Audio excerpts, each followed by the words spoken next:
Hola, buenos días, tardes o noches. Soy el profe Tonatiu de nuevo. En esta ocasión vamos a ver la materia de español. Eh,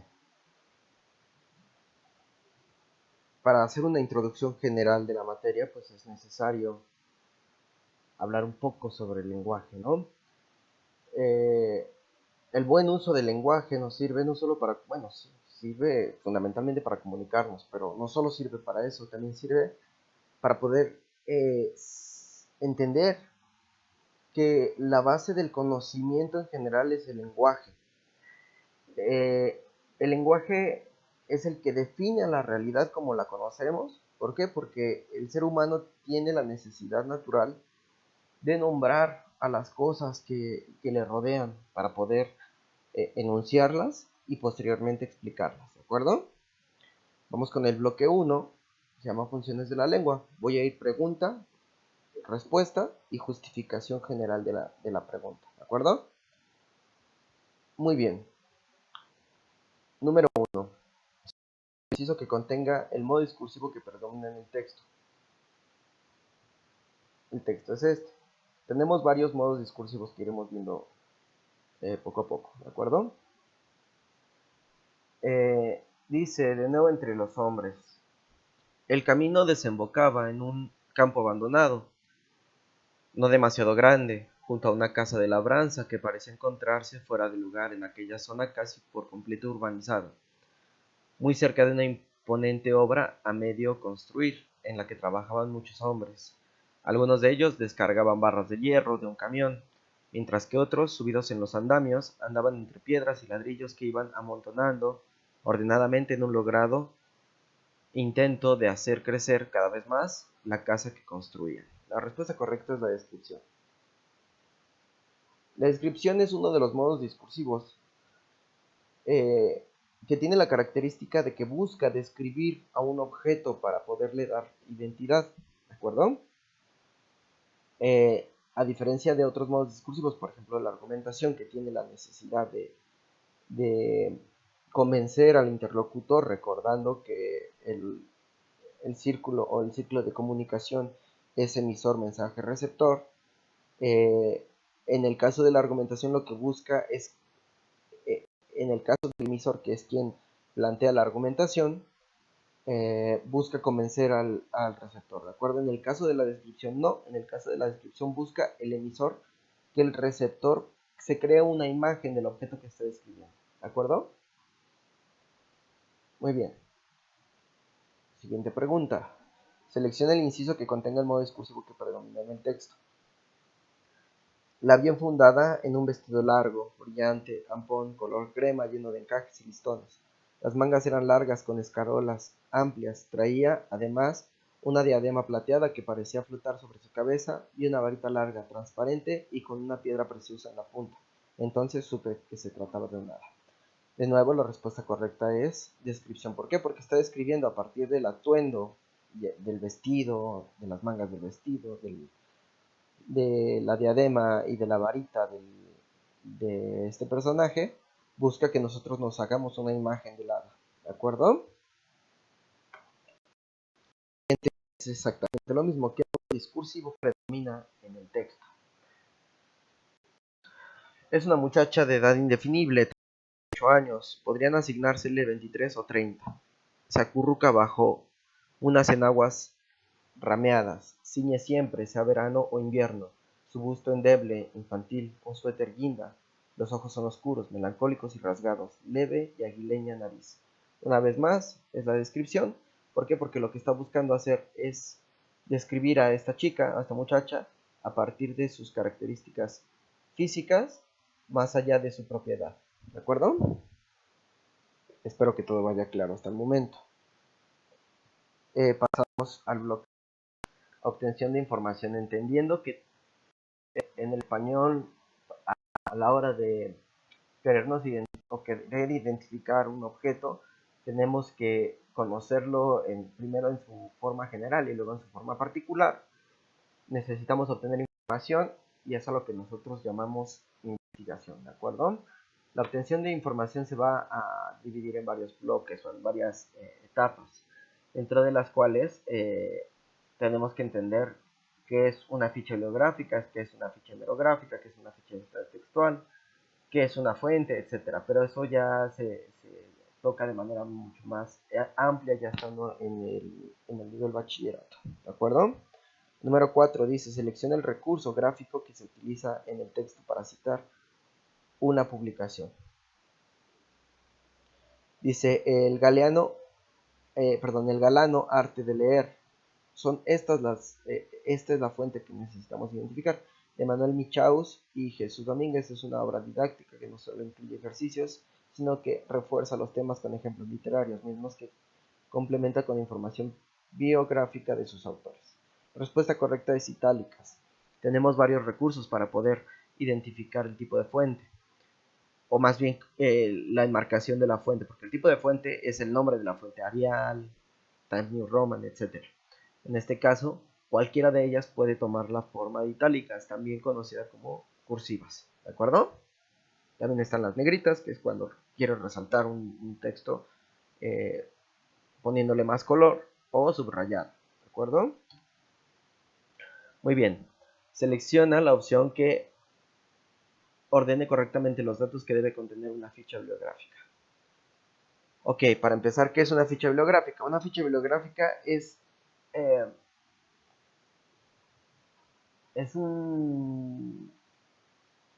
una especie de cartulina. Bueno, en algunos tiempos era una especie de cartulina, ahora lo puedes hacer con Word, pero en esa cartulina vas a vaciar los datos de un libro, no de un periódico, no de una revista, sino de un libro.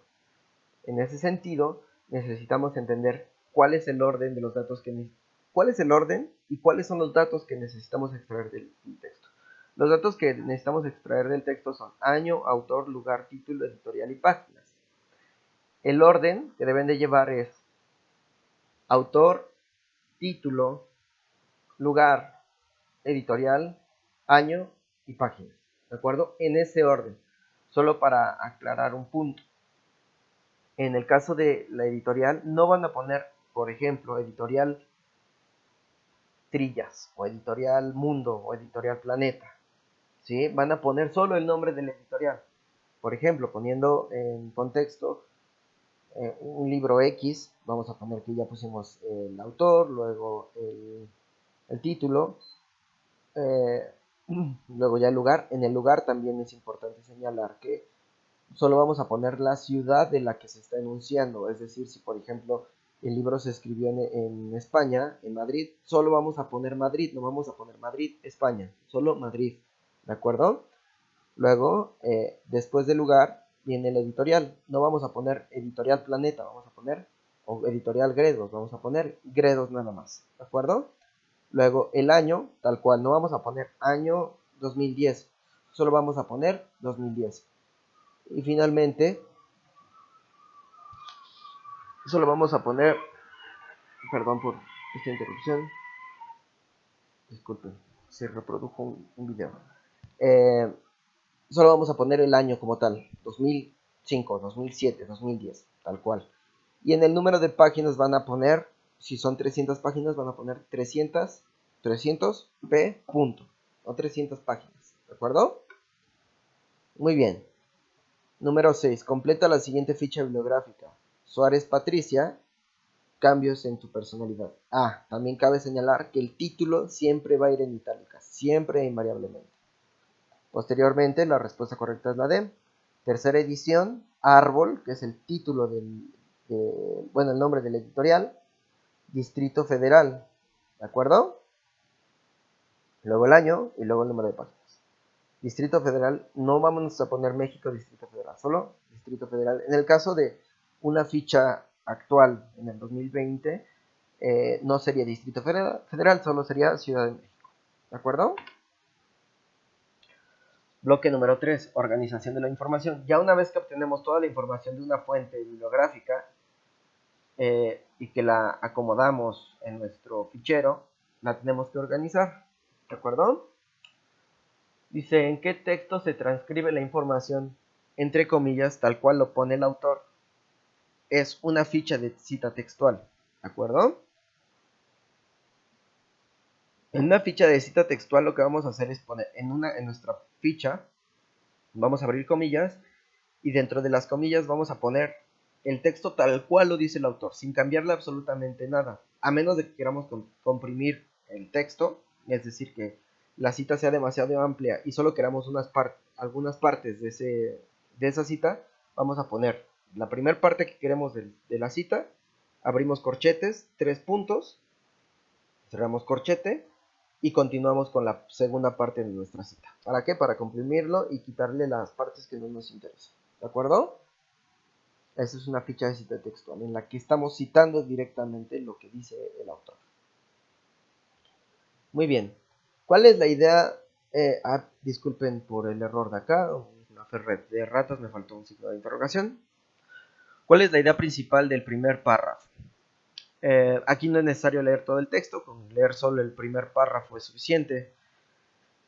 Dice, la ciencia establece al tiempo como una dimensión más inherente al espacio. Se mueve y no solo en una sola dirección. Su trayectoria, quizás aún sin revelarse del todo ante nosotros, provoca perturbaciones que solo bajo cierto estado de conciencia parecemos poder percibir.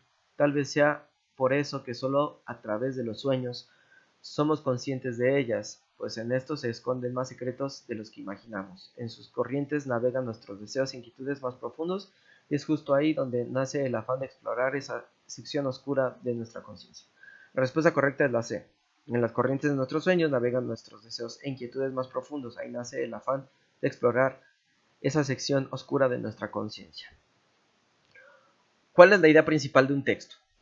Básicamente la idea principal de un texto es, número uno, la que se relaciona con el título de nuestro texto y en la que se va a profundizar la generalidad del texto, ¿de acuerdo? Es decir, todo lo que dice el párrafo 1 está escrito de tal forma que busque o que se busca desembocar en estas últimas 3 líneas, ¿de acuerdo? Muy bien. Número 9. Elige el enunciado que identifiques la relación de causa-consecuencia. Ok, la relación de causa-consecuencia en el lenguaje es todo aquello que nosotros enunciamos para poder explicar por qué ocurren ciertas cosas dentro de una oración o dentro de una proposición, ¿de acuerdo? La respuesta correcta es la premisa en la que se basa este ejercicio, que hay sueños en los que podemos ver nuestro porvenir. Esto es extraído del texto anterior.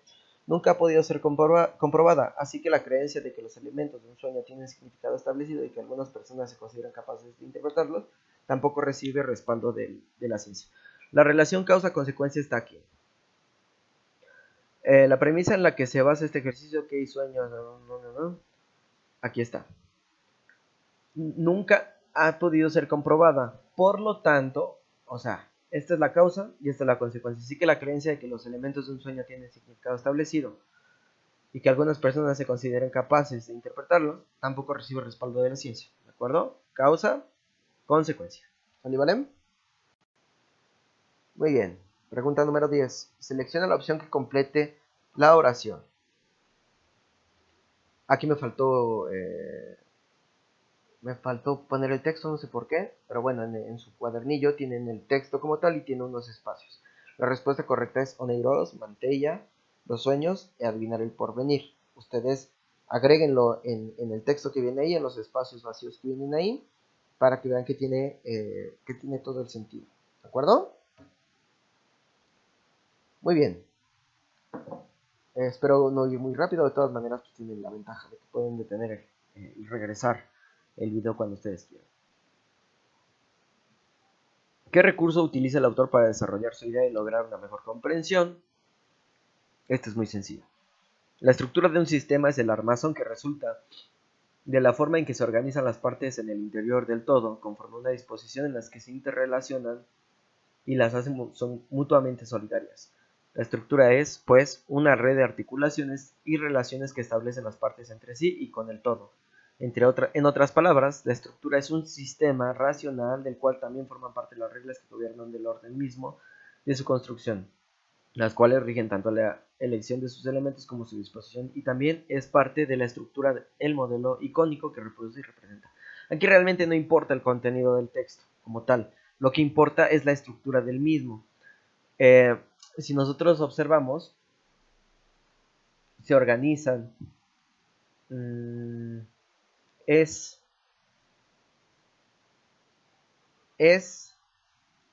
y por acá hay otro, está caracterizando el texto de tal forma que lo está describiendo, por lo tanto lo está explicando, ¿de acuerdo? La explicación parece un sinónimo de la descripción, es la caracterización de algún elemento físico o incluso que forme parte del pensamiento, eh, que sirve para poder ampliar la información de un elemento y poderlo entender, ¿de acuerdo? Número 2. ¿Qué función de la lengua predomina en la siguiente preposición? Los reptiles son animales del grupo de los vertebrados debido a que carecen de patas o las tienen demasiado cortas. Se desplazan rozando el vientre por la tierra, como la culebra o el lagarto. Explica a los lagartos, ¿de acuerdo? Y ejemplifica utilizando a la culebra y al lagarto como base para poder proyectar la explicación, ¿de acuerdo? Número 13. Es un recurso que utilizan los estudiantes para hacer más claro el contenido de un texto. Consiste en trasladar con ideas propias lo expresado por el autor. Paráfrasis. ¿Qué es una paráfrasis? A diferencia de la cita, en la cita estamos literalmente copiando y pegando lo que dice el autor entre comillas.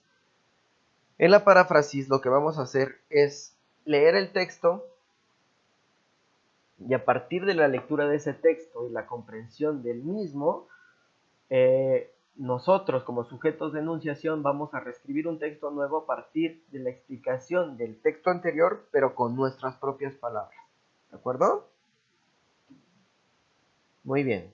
14. Forma de organizar la información que se utiliza para hacer alusión a fragmentos que quieren incluirse como parte de otros textos en fichas de resumen. Aquí está la clave. Fichas de resumen, resumen. ¿De acuerdo? ¿Qué es un resumen? A diferencia de la paráfrasis y de la cita textual, es cuando vamos a tomar los elementos principales de un texto, vamos a eliminar ideas secundarias y vamos a hacer un texto con una amplitud menor, o es decir, con una extensión más pequeña, solo resaltando las ideas principales, ¿de acuerdo? Sin cambiar la estructura del texto original. Literalmente copiando y pegando las frases o los enunciados generales de esas ideas principales, ¿de acuerdo? Con esto pasamos al bloque número 4, la oración. La oración es un enunciado que tiene ciertas características generales que son sujeto, verbo y predicado. Con estos tres elementos, cualquier frase se convierte en oración. ¿De acuerdo? Dice, elige la opción en que el verbo se encuentre en pretérito indicativo. La respuesta correcta es el niño cumplió años. Aquí tengo una explicación. Los verbos regulares forman el pretérito del indicativo empleando el radical del verbo, el infinitivo sin la terminación ar, er o ir, respectivamente, al cual se le agregan las terminaciones que se encuentran en el cuadro siguiente. Aquí tenemos, por ejemplo,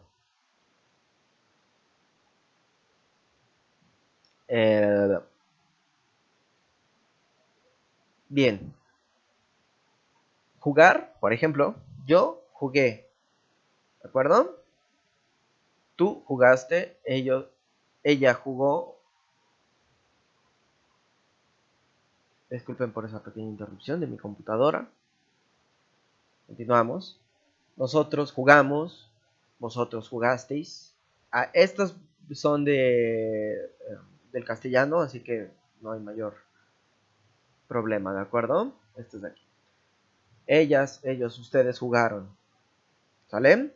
Estas serían las terminaciones generales del pretérito indicativo.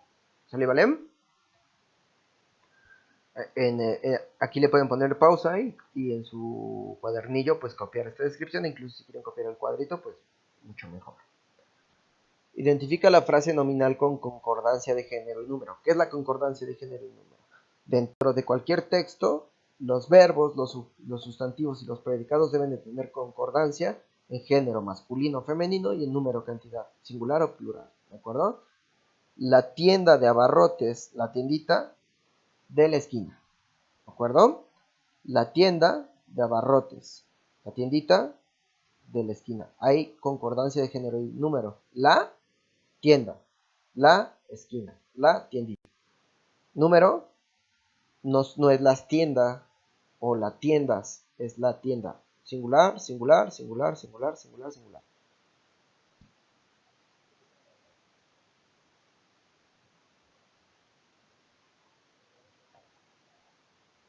Ok, continuamos.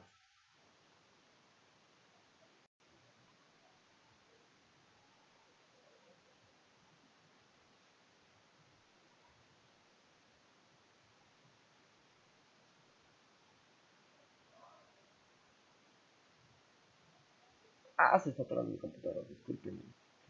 Ya, continuamos. Muy bien. Siguiente. Selecciona la oración que contenga predicado nominal. La respuesta correcta es: el niño es muy obediente. Tenemos dos tipos de predicados: nominal y verbal. El predicado nominal tiene como núcleo un verbo atributivo o copulativo: ser, estar, parecer y otros, que funcionan como atributivos. La función del verbo atributivo es señalar una cualidad al sujeto. La casa es roja, sin mayor problema, ¿de acuerdo? El predicado verbal es el que tiene como núcleo un verbo predicativo. ¿Qué quiere decir esto? Indica acciones o procesos del sujeto. Mi padre compra tomates, ¿de acuerdo? Básicamente, el predicado nominal es cuando se le caracteriza eh, al sujeto una acción, ¿de acuerdo? O una característica, básicamente. Y en el caso del predicado verbal es cuando el sujeto está realizando una acción, ¿de acuerdo? Número 18. Identifica el participio de la siguiente oración. Había encontrado la salida mucho antes de que la policía llegara, pero no estaba seguro de querer decirlo. La respuesta correcta es encontrado. Va de nuevo. Identifica el participio de la siguiente oración. Les explico. El participio es una de las formas no personales del verbo. Por el contrario, cuando un verbo está conjugado, su forma está asociada a una persona gramatical. Por ejemplo, el verbo conjugado tengo está asociado a la persona yo. Yo tengo. Los verbos en participio terminan en ado, ido, to, soy, yo.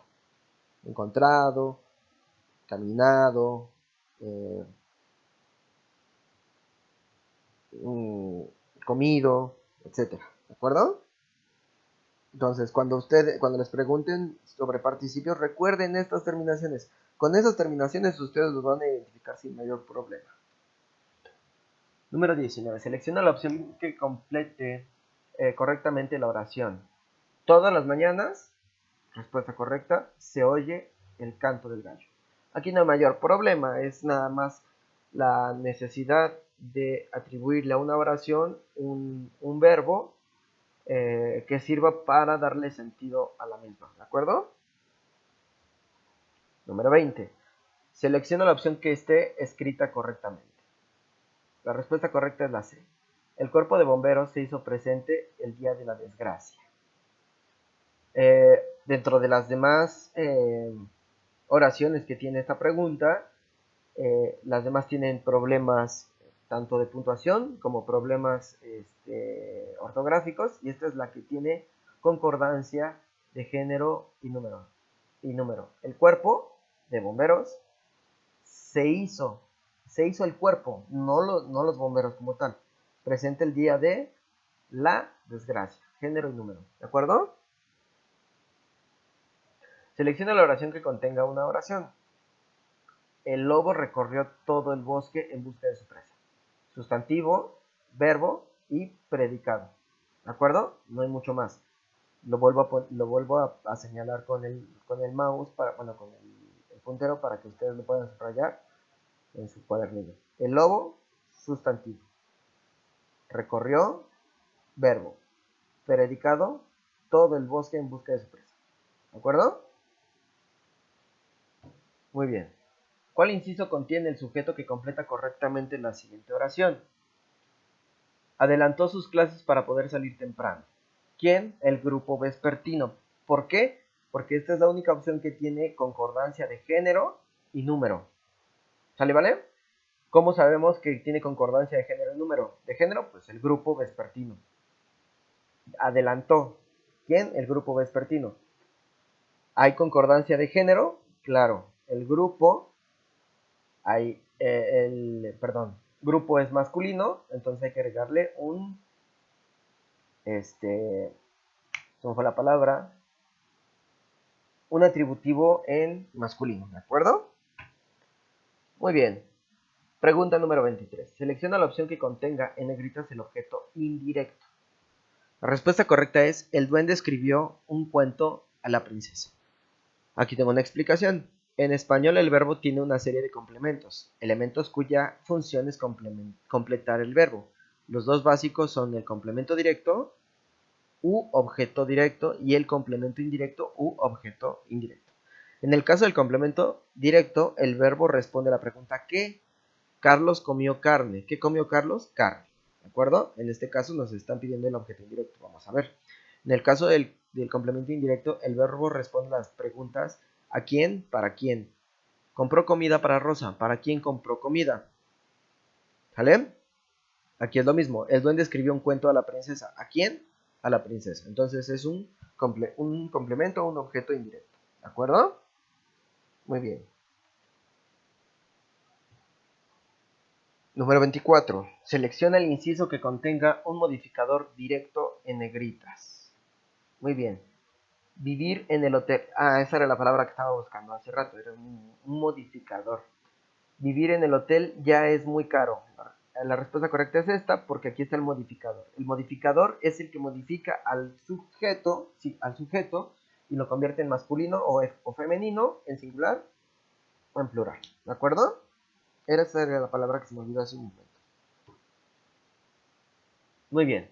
¿Cuál inciso contiene el predicado que completa correctamente la siguiente oración? El pollo con papas sabe delicioso. Aquí sería, estas dos palabras servirían como adjetivos del pollo con papas, ¿de acuerdo? En este caso, adjetivos calificativos. Bueno, este es un adjetivo calificativo y este es el verbo, ¿de acuerdo? De tal modo que aquí tenemos el sustantivo, que es el pollo con papas, el sujeto es pollo con papas, sabe es el verbo y delicioso adjetivo. En conjunto estos dos se les conoce como predicado y el verbo también se le conoce como núcleo del predicado. ¿De acuerdo? Muy bien, pasamos al bloque 5. Parece que vamos muy rápido, pero si lo piensan un momento, pueden ponerle pausa al video, regresarlo las veces que quieran y pueden ir ustedes más a su ritmo, ¿de acuerdo? Bloque número 5, tipos de oraciones. Hay diferentes tipos de oraciones que vamos a ir viendo más adelante. Las palabras que aparecen en negritas en el siguiente párrafo, disculpen, C de ratas, me falta un error de dedo aquí, me falta una R, son: era un libro tan entretenido que, cuando me di cuenta, ya llevaba más de 4 horas leyendo y no podía soltarlo. La lectura es apasionante. Aquí no están en negritas, pero yo se las digo. De todas maneras, ustedes lo tienen en su cuadernillo y no hay mayor problema. Las palabras en negritas serían tan,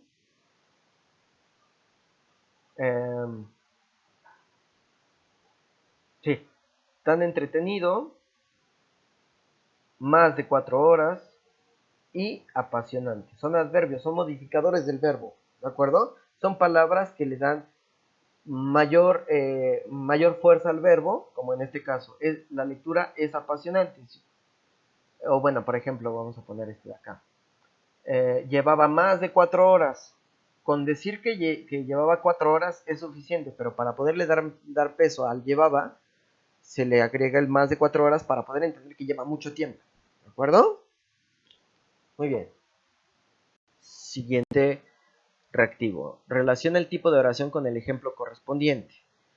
La respuesta correcta es la C. 1C, 2D, 3A. Veamos. Oración simple.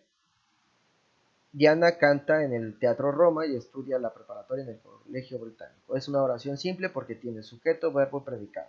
¿De acuerdo?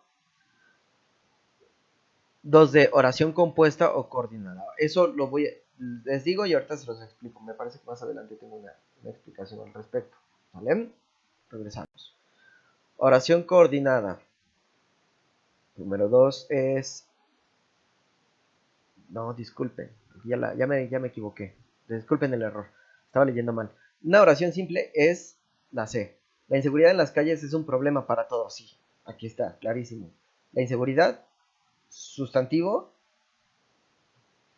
es verbo y predicado, un problema para todos. ¿De acuerdo? Una oración compuesta coordinada es: Diana canta en el Teatro Roma y estudia la preparatoria en el Colegio Británico. Es una oración compuesta coordinada porque tiene dos oraciones que van una detrás de otra, es decir, que siguen una secuencia que amplía la información sobre la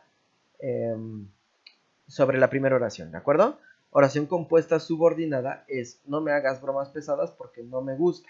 Aquí tenemos igual dos oraciones: no me hagas bromas pesadas y porque no me gusta. Esta parte de aquí es subordinada porque si eliminamos esta parte de la oración, la oración sigue comportando como una oración simple, ¿de acuerdo? Es decir, es subordinada porque la segunda parte de la oración, si la eliminamos, no le cambia la estructura o el sentido a la propia oración, ¿de acuerdo? Disculpen el error, no fue la hora. Pregunta número 28. Relaciona cada oración principal con su oración subordinada correspondiente. Debo leer, puesto que me interesa mejorar mi ortografía, ¿de acuerdo? Vuelvo a lo mismo, es una oración subordinada, ¿por qué? Porque con decir debo leer se entiende, pero si le agrego la información de que me interesa mejorar mi ortografía, lo único que hace es ampliar la información de la oración primaria, pero no pierde sentido si no está, ¿de acuerdo? Luego tenemos: yo escribo cuentos, pues me gusta explotar mi creatividad. Lo mismo.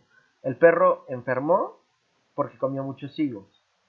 La escuela prohíbe que los niños se insulten entre ellos, y Sonia, la jefa de grupo, Sonia será la jefa de grupo aunque ustedes no quieran, ¿de acuerdo? Todas estas de aquí tienen sentido por sí mismos, son oraciones simples. Cuando le agregamos estas de acá, estas oraciones de acá, forman una oración subordinada, estas de aquí. ¿Por qué? Porque sin estas de acá siguen teniendo sentido por sí mismas, ¿de acuerdo? Muy bien.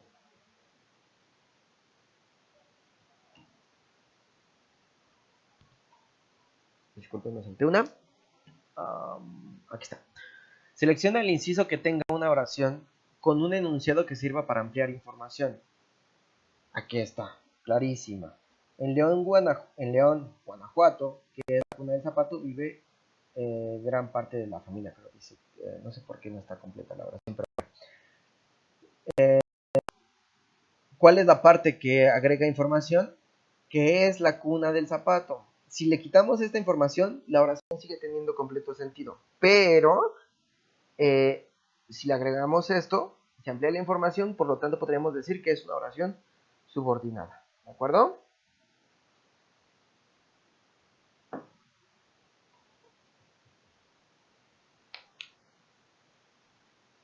Muy bien.